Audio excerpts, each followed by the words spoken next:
The email subject line was 11 words long, and it ended my entire understanding of my own life. Your DNA relatives report is ready, one close match found.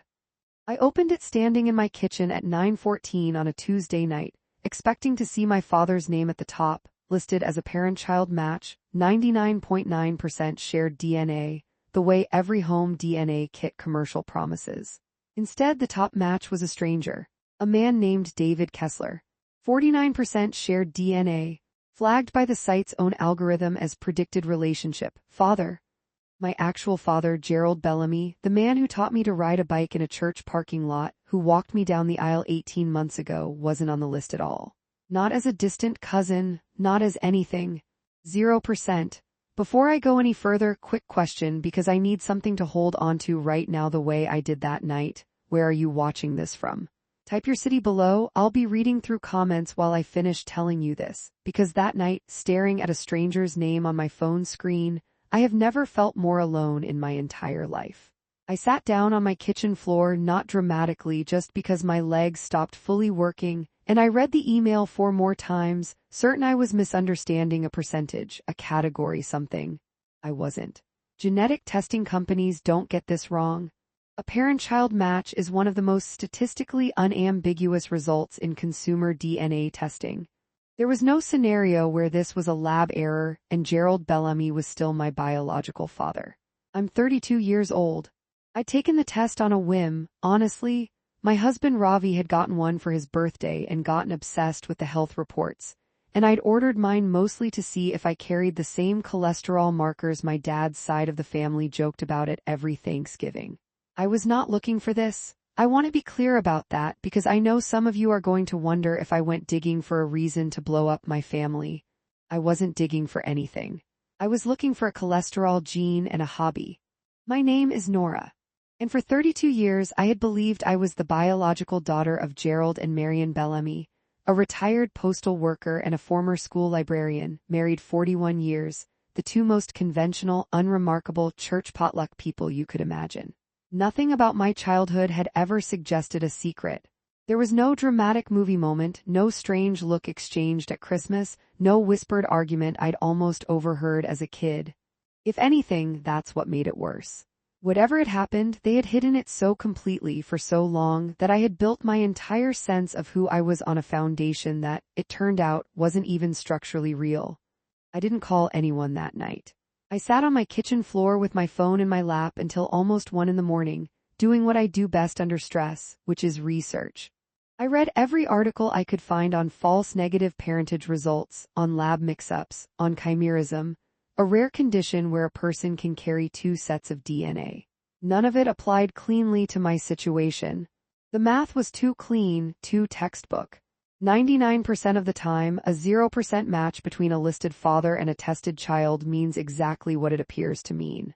By sunrise, I had ordered a second independent DNA test from a different company just to be certain. It would take 3 weeks to arrive. Those 3 weeks were the longest of my life and they were only the beginning. I didn't tell my parents about the test results right away. Instead, I did something that surprises me even now, looking back. I went to visit them the following Sunday, the way I did most Sundays, and I sat in my mother's kitchen and ate her pot roast and said absolutely nothing, while running an entire second investigation quietly in my head. I want to describe my mother to you because it matters for what comes later. Marion Bellamy is 68 years old. She wears the same gardening gloves she's had since I was in middle school, patched twice at the thumb. She keeps a recipe box organized alphabetically. She is, by every visible measure, the least mysterious woman I have ever known. Watching her hum along to the radio while she stirred gravy that Sunday, knowing what I now suspected, felt like watching a familiar photograph slowly develop into something else entirely. While she was in the garden that afternoon, I did something I'm not proud of, but I don't regret it either. I went up to the attic, where I knew she kept a fireproof lockbox with our family's important papers. I'd seen it once as a teenager when we were looking for my school vaccination records.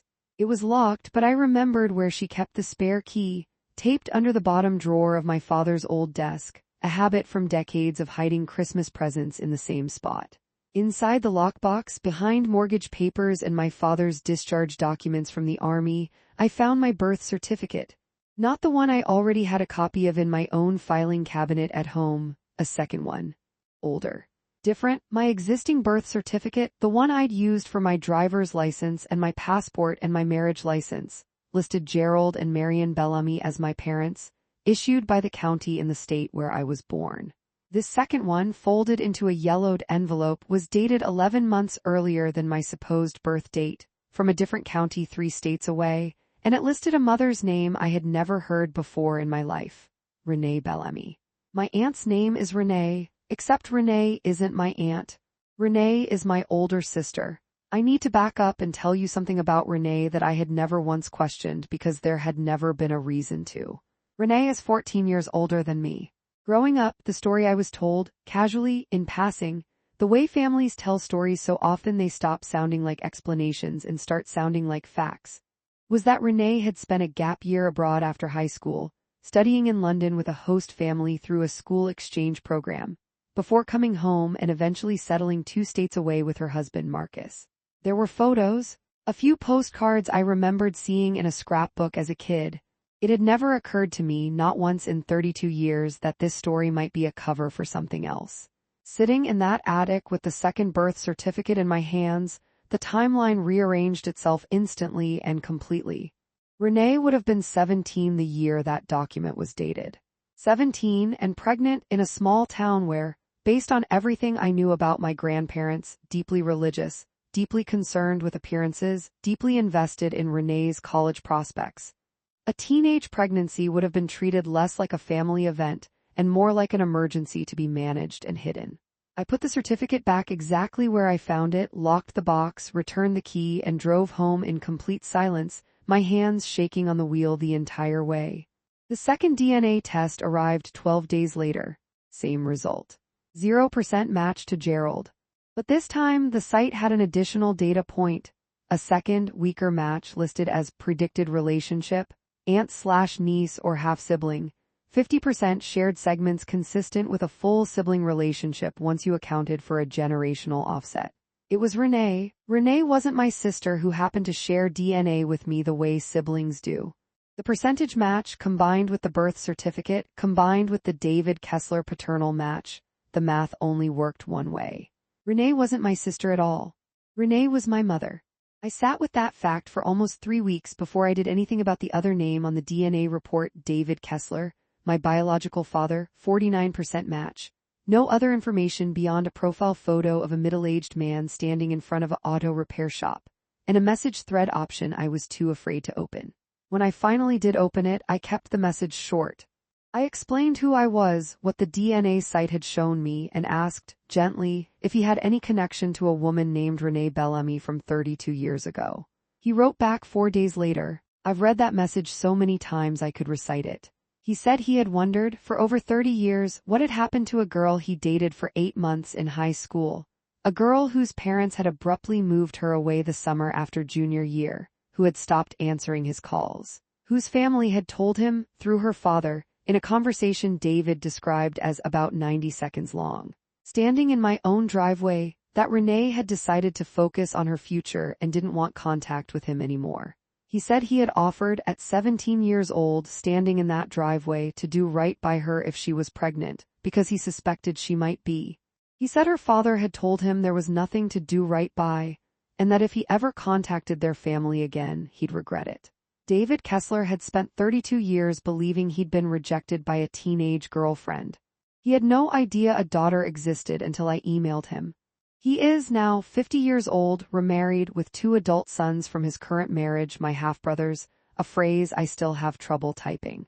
This is the moment the story stopped being about one secret and became about a coordinated, deliberate decision made by multiple adults in my family, all of whom chose, for over 3 decades, to let me build a life on a birth certificate that was, as far as I could now tell, not just misleading but potentially fraudulent. I hired a lawyer the following week. Her name is Deborah Ape, and she specializes in vital records and adoption law. I brought her both birth certificates, the DNA reports, and David's message. She read through everything, then looked up and said something that has stayed with me since. "Nora, I need to know, do you want to understand what happened, or do you want to legally correct your identity documents?" because those are two different processes and you may end up wanting both.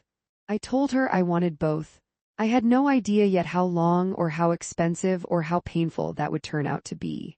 Deborah's first move was to formally request my complete birth record history from the state's Department of Vital Records. Not just the certificate I already had, but the underlying file, including any amendments, which by law are supposed to be documented even when a corrected certificate is issued. It took 6 weeks and a formal records request under the state's public records statute to get a response, because, and this detail mattered enormously, the request had to establish my legal standing to access sealed or amended vital records, which took Deborah 2 separate filings to properly document. What came back confirmed everything and added a detail I hadn't expected. My birth certificate had indeed been amended, 9 months after my birth, through a legal process that in that state at the time allowed for a corrected certificate under specific circumstances, most commonly used for legitimate adoptions. Except there was no adoption decree in the file. Legally, for my grandparents, the people I'd called Mom and Dad my entire life, to have their names substituted for Renee and David's on a corrected certificate, there should have been a formal adoption proceeding through family court, with a judge's order, a home study, the works. There wasn't one. Deborah found no adoption case filed under either my name, Renee's name, or the Bellamy family name in the county courthouse for that entire year, or the 2 years surrounding it. Somebody had used the corrected certificate process without the legal adoption it was meant to require. Deborah's professional opinion, stated to me directly, was that this likely happened through a private arrangement with a sympathetic local clerk, not uncommon in small towns in that era, she said, particularly for what she delicately called family reputation situations. But still technically a fraudulent government record.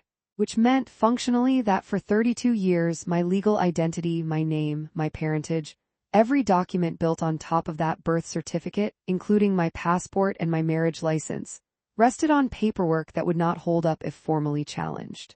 I remember asking Deborah somewhat numbly, "So legally am I even their daughter?" She said, "Legally right now it's genuinely unclear. That's exactly what we need to fix. I want to be honest about something." I put off confronting my parents for almost 2 months after finding the second birth certificate. And it wasn't caution, it was fear. A very specific fear that once I said the words out loud, the family I'd known, flawed as it apparently was, would be gone permanently, replaced by whatever ugly, unfamiliar version of my history was underneath it. I finally did it on a Thursday evening, alone, at their house, without Ravi, because I needed to hear it without an audience softening either their reaction or mine.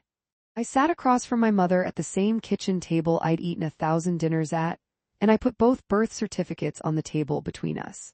Marian went very still. She didn't ask what they were, she knew immediately. "I always thought this day might come," she said quietly after a long silence. "Especially once those DNA kits got popular.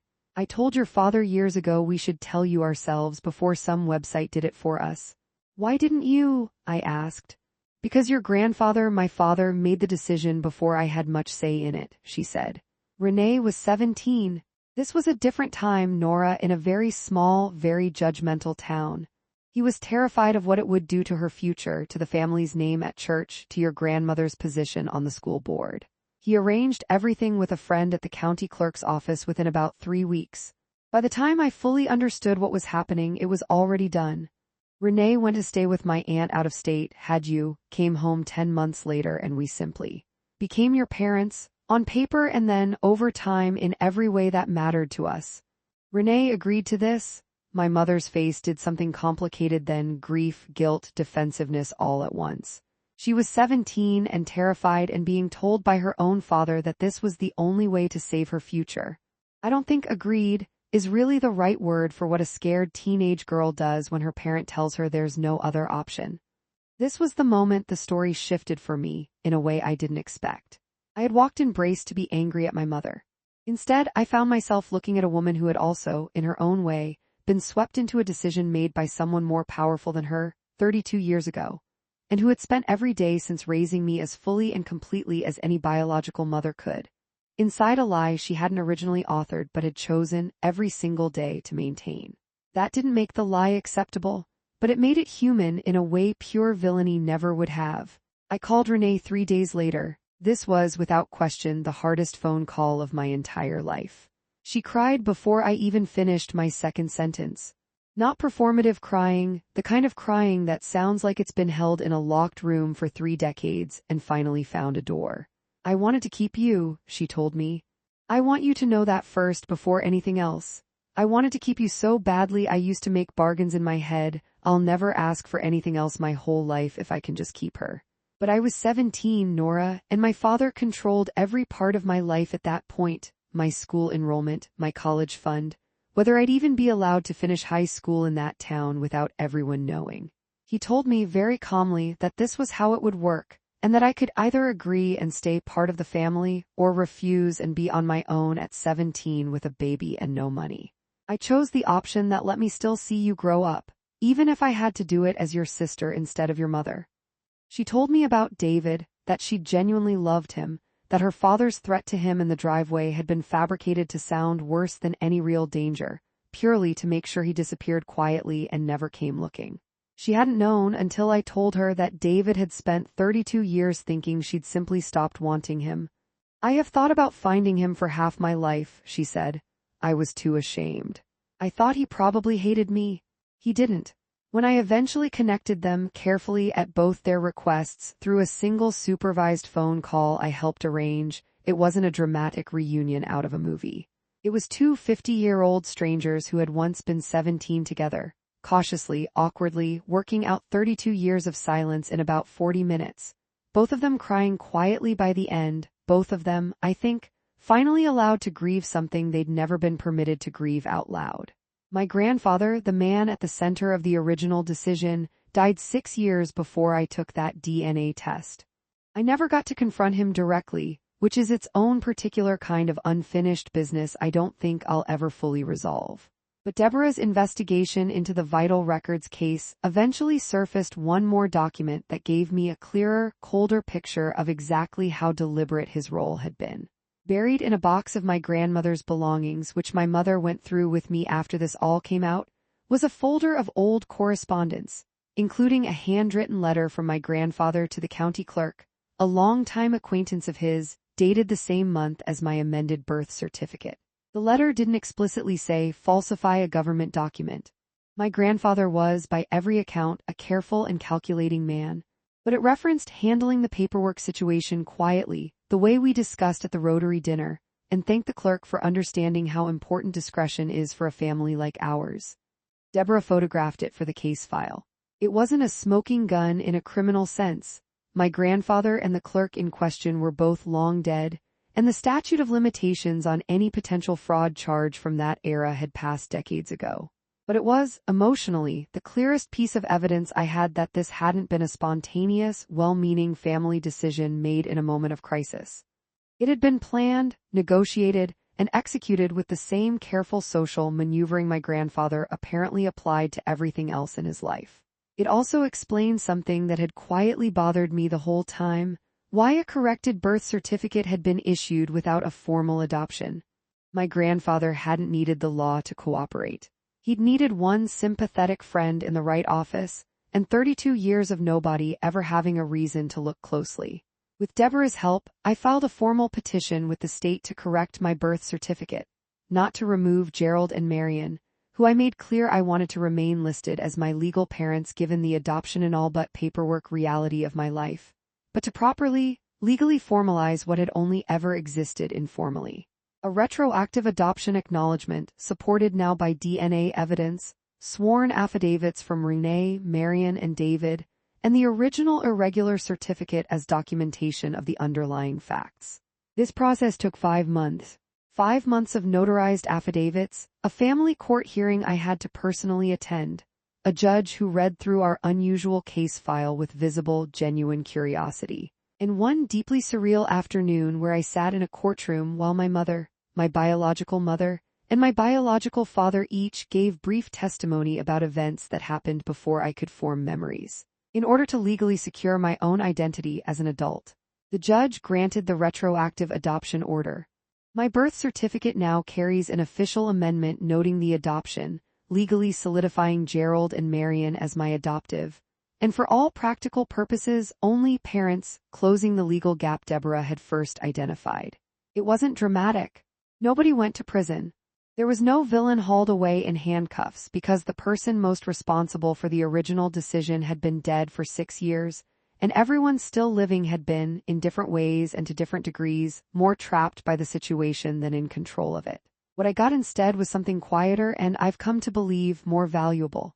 An accurate, legally sound record of who I actually am, and relationships with 3 people, Marion, Renee, and David, that are still standing, rebuilt on honesty instead of a 50-year-old cover story. Somewhere in the middle of all this, around month 4, while we were still waiting on court dates, my husband Ravi asked me a question one night that I didn't have a good answer for at the time. "Do you feel like less of yourself?" he asked. "Or more?" I sat with that for a long time before I answered honestly, both at different hours of the same day. Less because 32 years of assumed facts about myself had turned out to be built on a story other people told to protect themselves, not me. More because for the first time, I actually knew the true shape of my own history, instead of a version curated by someone else's fear of judgment. I think that's the part nobody warns you about with stories like this. It's not just about uncovering a secret. It's about grieving the version of your life you thought you were living, even while you're relieved to finally know the real one. I saved my father, Gerald, for last, deliberately, because I was more afraid of this conversation than any other in the entire process. Marion had made her choices, Renee had been a victim of circumstance, but Gerald had always seemed, in my mind, like the one steady, uncomplicated figure in the whole story. I didn't know how he'd react to being told by his own daughter that she now had documentation questioning the legal basis of their relationship. I told him everything over coffee on their back porch, the same porch where he'd taught me to identify constellations as a kid.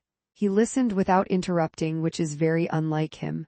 When I finished, he was quiet for almost a full minute. Then he said, "I know I'm not your blood. I've known since the week we brought you home. It never once changed how I felt about you, not for one single day of your life. If anything, Nora, I chose you. Gerald, men don't get a lot of practice choosing things. We mostly go along with what our fathers-in-law decide." He said this with a small, sad laugh. "But you, I chose every day since." That sentence undid something in me that 3 DNA tests and a court hearing hadn't been able to touch. A year after that first email arrived on my phone, here is where things stand plainly without embellishment. Gerald and Marion remain, legally and in every way that matters, my parents.